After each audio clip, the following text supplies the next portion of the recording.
Moving on to the other story this morning. Now, it's been a Chennai oil spill, an oil spill which is spread to several meters in the sea, and resultant of which many turtles have started dying. It's the flora and fauna of the biodiversity that's being hampered, but also how this oil spill is being ignored by the state government quite brazenly, because the state government says there is nothing to worry. We get you more details. Take a look.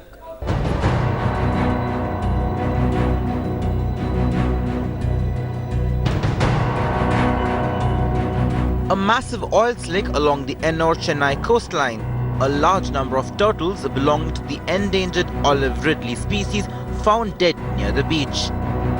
What started off as a report of minor collision between two ships at Kamarajar port in Ennore near Chennai on Saturday has turned into a mini disaster along the coastline. The Coast Guard personnel and local fishermen are now engaged in removing the oil slick from the shorelines. Coast Guard ship Varda, along with the helicopter integrated with pollution control equipment, have also been pressed into action to clear the oil slick. Wearing hand and leg gloves and using thick plastic buckets, some volunteers have also been tirelessly working to clear the black patches of oil. We are coming from Tree Foundation. The volunteers, 15 people came today. Yesterday, 10 or more people came. So Coast Guard asked me our NGO contact. So we come to help 2 days.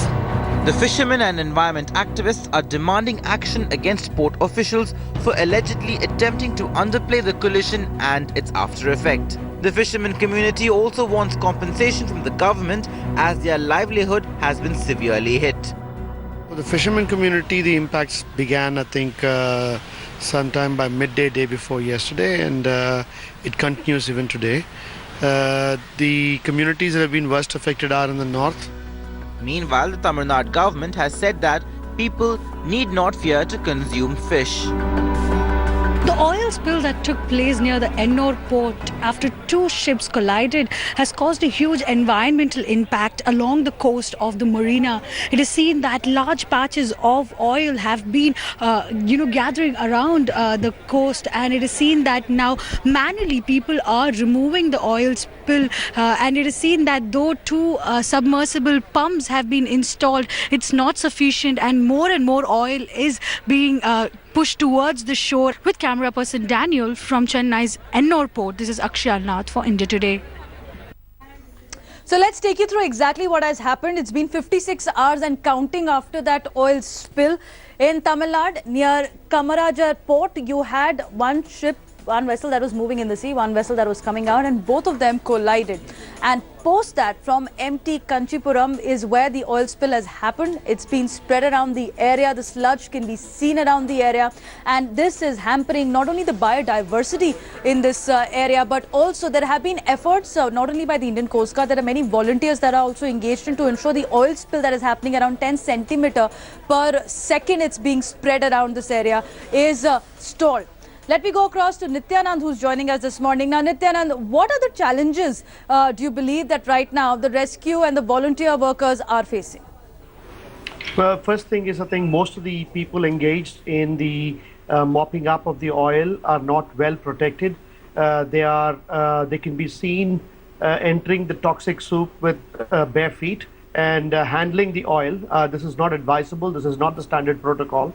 The second, of course, is the fact that the time for containing the spill is well past. During the time for containing the spill is usually on the first day, immediately hours after the leak is detected.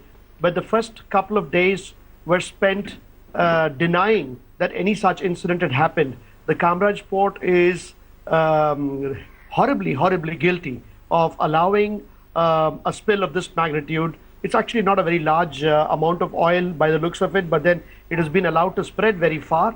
And till date, we do not have a clear fix on how much oil has been spilled or what exactly the nature of the oil is.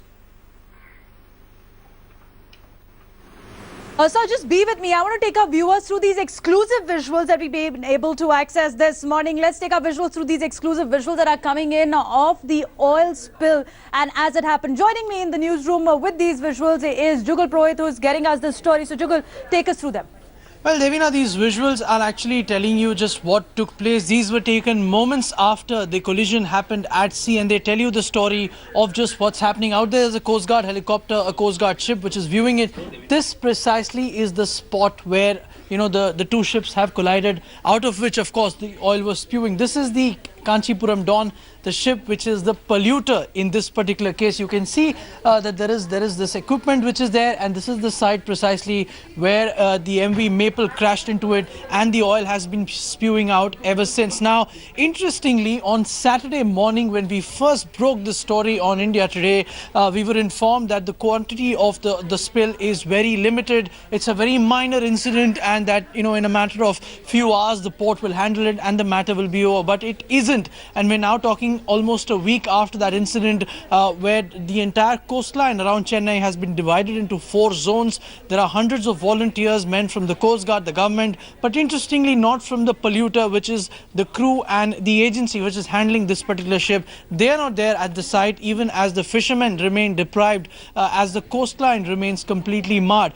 However, there's an update, Devina, if I may just add. The update tells us now, sources are informing us, that the oil slick from the sea has completely moved now towards the coastline. So there's not much oil out at sea. The ship has been taken into the port. It is no longer spewing out oil like it was in the last few days. Now the entire action has shifted onto the coastline. These visuals told you of just what happened on the first day. The story has now moved towards the coastline. Well, let's talk about these visuals. The ship looks very rudimentary, very basic in nature. Also, if you look at it, after the collision of this ship, has there been any security protocol that's been practiced? Because the 10 centimeter per second the oil spill happened, it's been over 56 hours and counting. Look at this, is the hole from which the oil spill actually happened, and as the sludge is spreading through the sea, what is a normal protocol if such kind of an incident happens?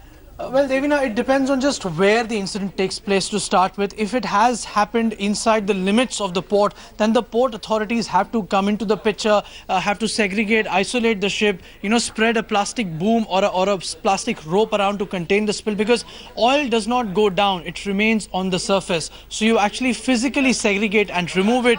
In this case, because the port wasn't able to take on the challenge, the Coast Guard is there in the picture, the helicopters are there, the ships are there. They are spraying what is called as an oil spill dispersant, and these dispersants basically solidify the oil and sink it down to the bottom. So that's what's happening right now, and these visuals tell you the story. The oil has moved now towards the surface as we speak. Let's stay with these exclusive visuals we've been able to access this morning, but going across to Nityanand as well, who's with us. Now, sir, as Jugal is pointing out that now the oil spill has moved towards the coastline, what is the danger now for the pollution that will emanate from it? Also, fishermen who have not been allowed to go and fish because of the oil spill in the area, they're also very angry at the state administration for not being able to contain this oil spill. Yeah, this last month and a half has been really bad for the fisher folk because of Cyclone Varda, and then the police atrocities, and now the oil spill. The oil on the beach essentially means that fisher folks' boats and nets would be affected. It also means that fisher folk cannot step onto the beach because their legs would get coated with oil. Yesterday I was speaking to a fisherman who said he took about 2 hours to remove the oil from his feet. The other problem that turtles are likely to have is difficulty in finding spots to nest. This is a time when the olive ridley sea turtle comes to Chennai's beaches to lay their eggs, and when they try to climb onto the beach to dig a nest, they are likely to be coated in oil. This will have long-term effects. Sinking the oil onto the ocean floor using dispersants essentially just hides the problem, because the chemicals in this oil, they call polycyclic aromatic hydrocarbons, which include carcinogens, are very long-lived. They're persistent bioaccumulative toxins. Some of them have half-lives that extend in decades. So they're likely to persist in the environment for a very long time. Okay.